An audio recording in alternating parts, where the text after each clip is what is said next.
The engines grew louder, tearing through the mist like growls of an unseen beast. The compound stirred with unease, the soldiers shifting in formation, their weapons not yet drawn, but their hands restless against their sides. The colonel barked for order, his voice sharp, but he felt it too. The pull of danger rising across the horizon. His eyes fixed on the dark shape cutting through the fog. The woman stood at the edge of the field, her frame steady, her gaze unbroken. She did not flinch. She did not ask questions. She watched with the stillness of someone who already knew what was coming. The colonel saw it in her eyes, the recognition, the familiarity. And that unsettled him more than the engines themselves. He shouted at her, demanding if she knew what approached, demanding if she had brought this shadow upon them, but she did not answer. The vessel emerged fully from the mist, its hull dark, its shape foreign. Not the design of allies, not the design of any training craft it moved with. Precision across the water, silent, save for the hum of engines that seemed too refined, too deliberate. The soldiers whispered low, some muttering enemy, others saying unknown. The colonel silenced them with a glare, though his own chest burned with the same questions. The woman stepped forward, her feet carrying her closer to the shore. The colonel barked at her to stop, his hand raised, but she ignored him. Her pace steady, her eyes fixed on the vessel as though it had called her from the moment. She set foot in the compound. The colonel moved quickly, grabbing her arm, his grip firm, his voice cutting, demanding answers. She turned her head slowly, meeting his gaze, her eyes colder than stone, and said, "They are not here for you. They are here for me." Her words froze the air around them. The soldiers who overheard stared in shock, their whispers rising again. What did she mean? Who were they? Why would an unknown vessel come for her? The colonel tightened his grip, fury in his voice, demanding. Again, what she was hiding, demanding. Again, who she truly was. She pulled free with a force that surprised even him, her voice calm but heavy. "I told you my scars are not excuses, they are warnings." The vessel slowed as it neared the shore, its engines, cutting into silence, the sound of water lapping against its hull. The soldiers formed into ranks, their rifles raised, awaiting command. The colonel shouted for them to hold steady, his eyes never leaving the vessel. The hatch on its side hissed, releasing. A thin cloud of vapor, and the tension in the compound thickened, every breath drawn like a blade pulled across stone. The woman did not move back. She stepped closer, her body framed by the rising mist. Her eyes locked on the hatch as though she expected what would come through, as though she had seen it before. The soldiers watched her every move, their confusion bending into fear. Their colonel caught between stopping her and letting her stand against whatever ghost was about to emerge. The hatch opened slowly, a figure stepping into view, armored dark, the outline sharp and deliberate. The soldiers raised their weapons higher, their breaths catching in their throats, but the woman lifted a hand, not toward them, not in defense, but toward the figure, her voice steady, carrying across the wind. "You should not have come here."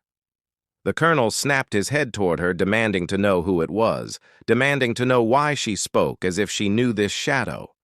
But she ignored him, her focus locked on the figure that now stood fully revealed, tall, broad, moving with the weight of someone who carried the same kind of scars she bore. The figure paused at the edge of the hatch, its voice low and mechanical, carried through the mist. "You cannot run from what you were." The soldiers shivered, the colonel felt his chest pound, his questions colliding in his mind, but the woman did not flinch. She answered, her voice like iron. "I did not run. I survived." The figure stepped closer, its boots striking the ramp, its shadow stretching across the ground toward her, and in that moment the soldiers realized this was not an enemy. They knew this was something different, something hidden, something buried deep beneath the surface of wars they had never been told The colonel barked again, demanding answers, but his voice was drowned by the hum of more engines rising in the distance, more vessels cutting through the fog, their silhouettes multiplying against the horizon. His soldiers shifted uneasily, their rifles trembling in their hands, their discipline straining against the weight of the unknown. The woman turned to the colonel, her face calm but her words heavy. "They are not here for you. They are here to finish what was never supposed to exist."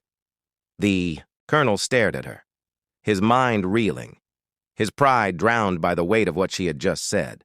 The soldiers looked between them, their fear growing, their whispers spreading like wildfire. The first figure stepped fully onto the ground, the mist swirling around him, the sound of the other engines closing in. The woman straightened her shoulders, her voice rising clear across the compound. "You came for me, but I will not fall." And with those words, the air cracked with a silence so sharp it felt like the breath before a storm. And as the colonel stood frozen, his soldiers gripped their weapons, their hearts pounding, their eyes wide, because they all knew that whatever was about to unfold was not training, not routine, not war, as they understood it, but something far more dangerous. The compound bristled with tension. The soldiers locked in formation, their rifles raised, their fingers twitching against triggers, yet none dared to fire. The mist swirled around them, curling like smoke from an unseen fire. And the figures stepped down from the vessels one after another, their armor dark, their visors reflecting nothing, their movements precise. The colonel barked orders to hold, but even his voice carried cracks of doubt, as though he knew discipline alone could not stop what had come. The woman stood between the ranks and the advancing shadows, her body scarred yet steady her presence, pulling the eyes of every soldier away from their fear. She spoke low but clear. Her words meant for the figures, not the men behind her. "You think you ended me. You think scars are enough to silence the truth, but I am still here." The lead figure tilted his head, his voice carried through a device that distorted it into something inhuman. "We left you broken, we left you buried. You should not have risen again." The colonel felt his blood chill.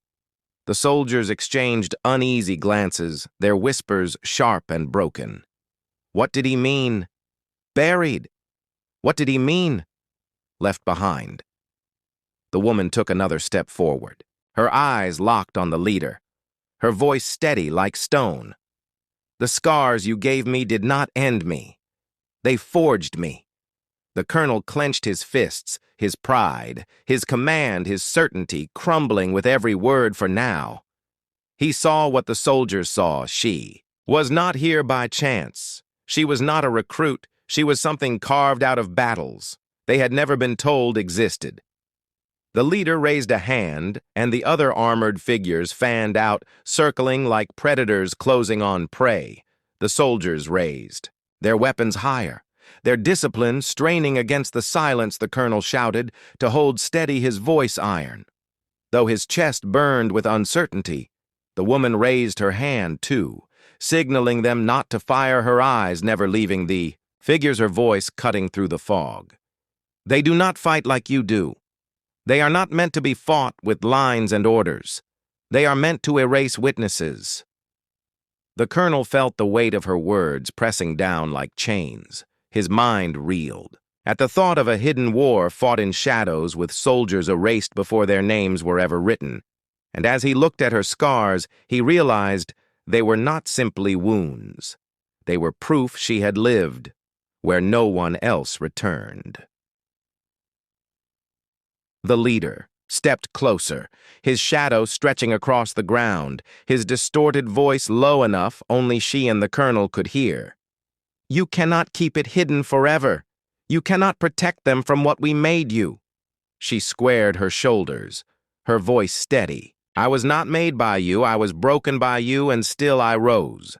The soldiers behind her shifted, some gripping their rifles so tightly their knuckles whitened, others whispering prayers under their breath. They had seen her conquer the grinder, but now they watched her stand unflinching before enemies. No training manual had prepared them for. The colonel felt his authority slipping away, replaced by something he could not control, something he had to either acknowledge or be destroyed by. The mist thickened the hum of more engines echoing beyond the horizon, as though the sea itself carried reinforcements. The colonel shouted for answers, demanding to know what they wanted, demanding to know why his compound was now a battlefield. She turned, her head slightly, her gaze steady on him, her voice sharp. "They do not want you. They want me, because I am the proof. They failed to erase." The colonel froze. His soldiers stared, their whispers rising again. She was the proof of something unspeakable. She was the scar that could not be buried, and suddenly her presence here no longer felt like chance, but inevitability. She had not come to test herself. She had come because she knew this day would arrive. The leader raised his weapon, not a rifle, but something unfamiliar, sleek and silent, its surface glowing faintly. The soldiers braced their rifles raised, ready to fire, but she spread her arms wide, her voice sharp and defiant. "If you came to finish me, then come and see if your creation can destroy what it could not control." The colonel shouted for his men to stand ready, his chest burning with rage, confusion, fear. Yet something else, something new. Respect. The soldiers held their weapons steady, their breaths caught in their throats, the mist closing tighter around them, the figures shifting into positions that promised violence. The woman's scars burned beneath the rising dawn, her chest rising steady, her eyes unblinking. She was no longer a mystery to the dawn broke cold and gray over the compound, the sound of waves crashing against distant rocks, mixing with the rustle of boots across gravel. The grinder loomed at the center of the training ground, a pitiless circuit of obstacles designed to crush even the strongest bodies and strip away whatever pride still lingered. The soldiers gathered in silence, their eyes fixed on the woman who now stood at its edge, her jacket folded neatly beside her, her scars hidden beneath a plain shirt, but still burned into the memory of every man who had seen them. The colonel stood tall, his expression hard, his voice sharp as he called the unit to attention.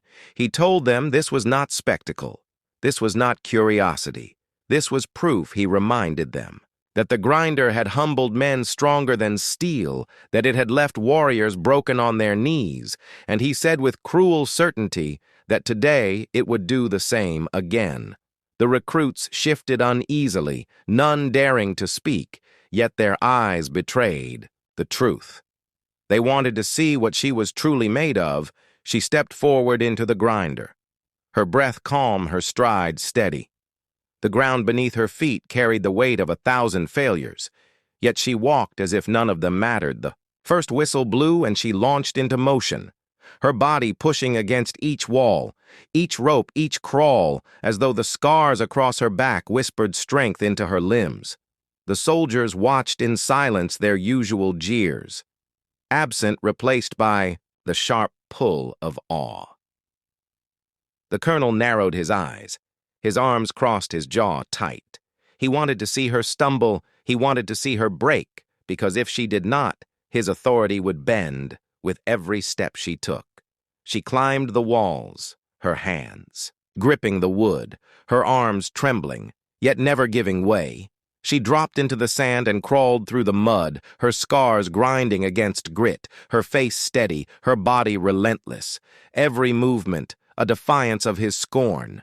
Minutes dragged into what felt like hours, the air thick with the sound of her breath and the pounding of her boots against the earth. The soldiers leaned forward, their fists clenched, some whispering under their breath, willing her to rise, others cursing softly, hoping she would fall. But no matter the wish, she pressed forward, her pace steady like a drumbeat that refused to die. The colonel shouted at her, demanding she move faster, demanding she push harder. His voice carried the sharp edge of command, but beneath it lingered something else, something he could not admit. Fear, because with every obstacle she conquered, the silence of his men grew heavier, and the doubt in their eyes grew sharper. He barked louder, his anger rising with every stride. She refused to surrender. She reached the ropes, her hands wrapping tight, her arms screaming with strain, but her eyes locked forward. She climbed with a steady rhythm, her scars stretching, her muscles burning. Yet she reached the top, her body bending over the beam, before she slid down the other side, landing with a force that drew gasps from the watching crowd.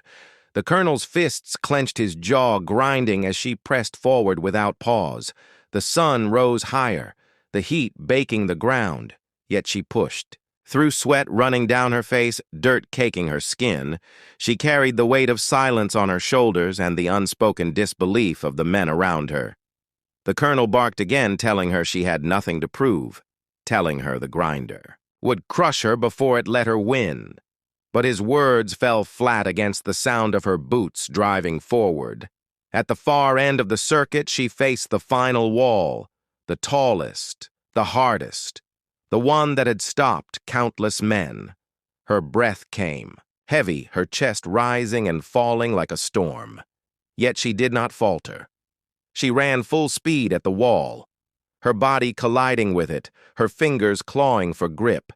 She slipped once, dirt dragging beneath her nails, but she lunged again, her hands locking. Onto the ledge, her arms shaking violently as she pulled herself higher and higher. The soldiers held their breath, none daring to move, none daring to speak. The colonel shouted that she could not do it, that no one had climbed that wall after the grinder had broken them down, but she ignored him, her body shaking, her scars burning her breath. Ragged, she climbed inch by inch until finally she hauled herself over the top and rolled down the far side, landing in a heap of dust and sweat, but still breathing, still alive. The field erupted in whispers, the recruits staring wide-eyed at the impossible.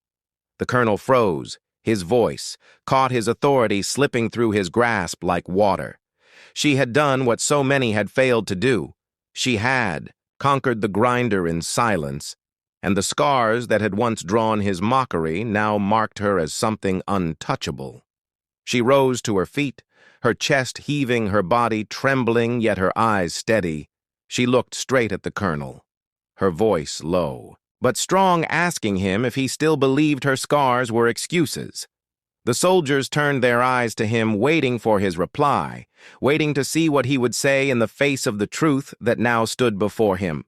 The colonel's mouth opened, but no words came, only silence stretched across the ground, his pride burning, his authority bleeding, the soldiers watching him closer than they ever had before. And in that silence, the woman turned her head toward the horizon, her gaze sharpening as if something far beyond the grinder now pulled at her. And in that moment, the colonel realized her scars carried a story far darker than he had imagined, a story that was not finished, and that silence was only the beginning of something that none of them were ready to face. The compound simmered with whispers long after the grinder had ended. The soldiers who had once smirked at her behind their hands now carried questions too heavy to voice aloud. They sat in the mess hall, their trays untouched, their voices low, their eyes darting toward the woman who had walked past them and shattered every doubt they once held. She moved quietly, her steps steady, her shoulders unbowed, but the weight of their stares followed her wherever she went. The colonel sat in his office staring at the reports on his desk, yet his mind refused to rest. He replayed the image of her climbing the final wall, her body broken, yet unyielding. His pride demanded he dismiss it as luck, as defiance, as stubborn flesh, but his instinct whispered something darker, something older. He had seen scars before. He had seen wounds carved into men who had faced battles that never made the reports, and what lay across her back spoke of the same shadows. That night the barracks hummed. With tension, some of the men whispered that she had been part of black operations, a program buried so deep that not even their commanders spoke of it. Others claimed she was the last survivor of a mission erased from history, a mission so brutal that only ghosts returned. Their voices rose in fragments broken by fear and awe. and none dared to ask her directly, for her silence was heavier than any answer. The colonel called her to his quarters, the lamplight flickering across the walls, casting long shadows. She stood before him, her posture straight, her face unreadable. He demanded to know where the scars had come from, demanded to know who she really was. His voice carried command, but beneath it pulsed something rarer. Doubt she did not. Flinch she did not look away. She told him only that the scars were not his to understand. His fury burned through him, his pride screaming at the defiance in her voice. He told her that no soldier stood above command, that no recruit walked into his compound and carried secrets heavier than the weight of orders. He slammed his fist against the desk, demanding she speak, demanding she explain why she had come here at all. She met his rage with silence, until finally she said softly, "I came to see if I could still survive." The words unsettled him more than defiance would have. They carried the weight of truth spoken without fear, a confession that did not seek sympathy, but revealed a fracture deeper than bone. He leaned forward, his eyes narrowing. Survival from what he demanded, but she only shook her head, her voice steady as stone. "I have lived through places you will never know." The colonel felt the air in the room grow thick, as though her words had dragged unseen ghosts into the space. He wanted to press harder, but something in her gaze froze him. Something in the way she held her silence told him that pushing further would bring truths he was not ready to hold. He dismissed her with a sharp command, though his chest still burned. With questions, she left his quarters and walked across the compound, her steps quiet, yet the shadows seemed to follow her. The soldiers watched her from their bunks, their whispers rising again. One of them swore he recognized her from a briefing. Years ago, a photo blurred and buried deep in classified files. Another insisted she was the lone survivor of an ambush overseas, an operation sealed and denied by officials, they argued, until silence swallowed them once more because none could prove. The ghosts that haunted her skin. The colonel lay awake that night, staring at the ceiling, the sound of waves crashing outside his window. His pride torn, his certainty fractured. He told himself she was only one soldier. She was only flesh and bone, like the rest. But her scars told him otherwise, and her silence gnawed at him like an unanswered call. Every part of him screamed that she was not here by chance, that her arrival was more than coincidence. At dawn, he stepped outside the compound, the morning fog curling across the ground, and he saw her already there, standing alone at the far edge of the field, her gaze fixed on the horizon as though she waited for something. The sight unsettled him more than her scars, more than her silence, because in her stillness there was purpose. She was not training. She was not waiting for orders. She was watching, and whatever she waited for lay beyond his reach. The soldiers gathered behind him, whispering again, watching her from a... The morning sun bled through the thin clouds over the training field. The air carried the sharp sting of sweat and dust as soldiers lined up for another punishing round of physical training. The colonel marched across the field, his boots striking the ground with precision, his eyes scanning the line of recruits with a glare that cut through bone. He demanded discipline, he demanded perfection, and any sign of weakness was met with his sharp tongue that could slice deeper than steel. Among the line stood a young woman, her frame strong, but her movements slower than the rest.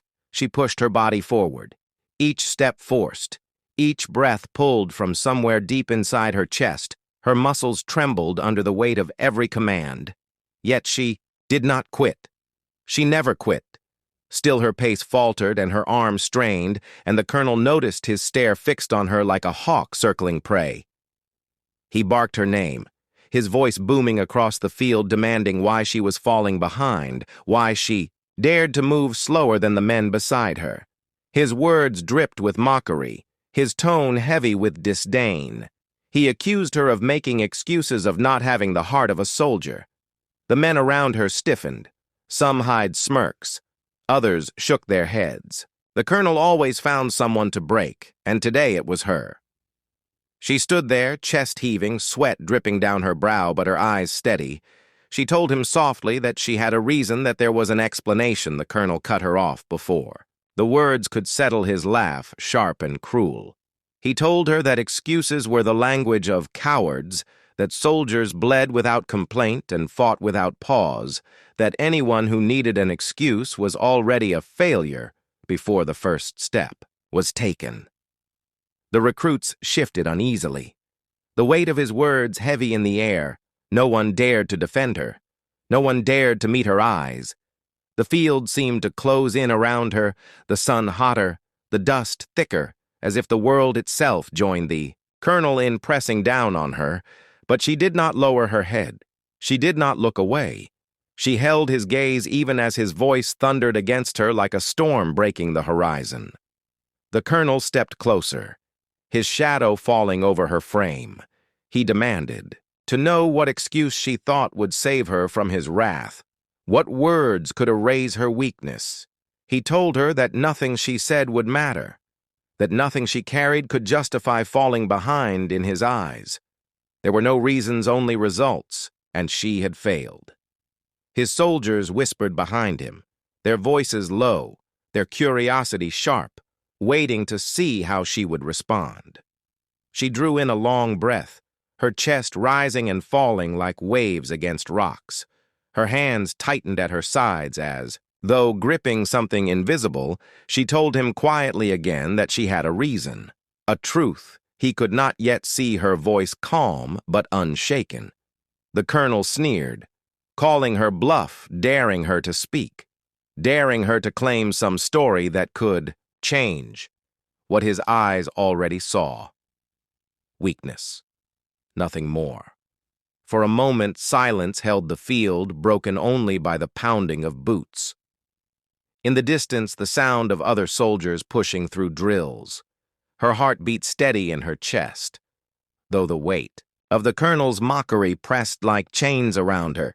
She knew words would not change his mind. She knew no explanation would soften his scorn, and so she made her choice. Her fingers rose slowly to the zipper of her jacket. The colonel watched his, scowled, deepening the soldiers around her, leaned in their curiosity. Cutting through the tension, she pulled the zipper down, the sound, sharp in the quiet morning. The jacket fell from her shoulders, sliding away to the ground, and the air around her seemed to shift like a storm building at sea. The men who stood beside her fell silent, their eyes widening, their faces pale. The colonel himself froze, his voice caught in his throat, for across her back and arms ran deep scars, long jagged marks carved into flesh that told stories of battles, unspoken wounds that had been earned not in training fields, but in fire and chaos and blood. The scars glistened in the sunlight, stark and undeniable, each one a truth etched into her skin, a truth that no words could carry, a truth that no man in that field could dismiss. The colonel stared, his jaw tight, his mockery swallowed by the sight before him, and the soldiers who had once smirked stood rooted in silence. She did not flinch beneath their stares. She did not hide the scars. She let them see what she had carried beneath the jacket every day. She let them see the battles they had never known and the weight she bore in silence. She turned her gaze back to the colonel, her voice steady as stone, and asked again if he still wanted to call it an excuse. The field stood in silence, the colonel frozen between pride and shame, his soldiers holding their breath, waiting for his response, because they knew this moment was no longer about drills or weakness. It was about something deeper, something hidden beneath the surface of every scar. And as the sun rose higher, casting long shadows across the ground, the colonel realized that the answer he gave her now would change not only her place in his command, but the faith of every soldier watching, and in his silence, a storm gathered that none of them were prepared for. The air hung heavy over the training ground, the silence pressing against the soldiers like a weight none of them could shake. The colonel stood frozen, his face hard as stone. yet his eyes betrayed the tremor of something he had not expected. The scars across her body told a story that no excuse could match, each mark carved deep into flesh. A memory of fire, of metal, of pain that most men in that field could never imagine. The recruits shifted uneasily, their eyes darting between her steady frame and the colonel, who now seemed trapped in the moment. The man who mocked weakness stood face to face with a truth that no words could cover and no authority could erase. His pride pushed him to speak. Yet his voice caught at the back of his throat, because he knew that whatever excuse he had hurled at her had already been drowned by the silence of his men. One recruit whispered too loudly, asking where the scars had come from. Another hissed for him to be silent, but the question spread quickly through the ranks, their curiosity sharp as knives, each scar different, each scar deliberate, not the random marks of accident, but the signatures of battles fought in places unspoken. The colonel heard them murmuring, and his jaw tightened. His authority threatened to splinter with every word they dared to speak. He barked for silence, his voice cracking through the air like a whip. The soldiers snapped to attention, their whispers cut short. Yet the question remained in their eyes and in their hearts. The colonel turned back to her, demanding to know where the scars had come from, demanding to know if she thought parading her wounds would give her strength in his command. But even as he spoke, the sharpness of his voice wavered against the calm steel in her eyes. She met his gaze without flinching, her breath steady, her body unmoving. She told him softly that the scars were not excuses. They were reminders that every day she woke, she carried proof of what she had endured, and that no man, no colonel, no soldier would ever dismiss that truth. Her words were quiet, but they struck harder than any shout. The men felt it. The colonel felt it. And for the first time in years, he did not know how to answer. The field seemed to shift around them, the morning sun casting shadows long and sharp, as if the world itself waited for what would come next. The colonel clenched his fists, his pride roaring inside him, telling him to strike her down with words, with punishment, with force. Yet another voice rose within him, a voice he rarely heard, a voice that told him this woman was not ordinary and that her presence here carried a weight heavier than his rank. One of the senior recruits broke the silence, his voice low yet firm. He said she had earned her place. He said no one could look upon scars like those and call them weakness. The colonel snapped his glare toward him, ready to unleash his fury, but he saw the others shifting their eyes, nodding subtly, their loyalty torn between the man they served and the truth they had just witnessed. The colonel felt his grip on the field slipping like sand through his fingers, and he hated it more than anything. He had built his command on strength, on fear, on breaking those who faltered, and now this woman stood before him, breaking him instead with nothing more than silence and scars. He demanded again, his voice louder, "Where did you come from? What battles gave you those marks?"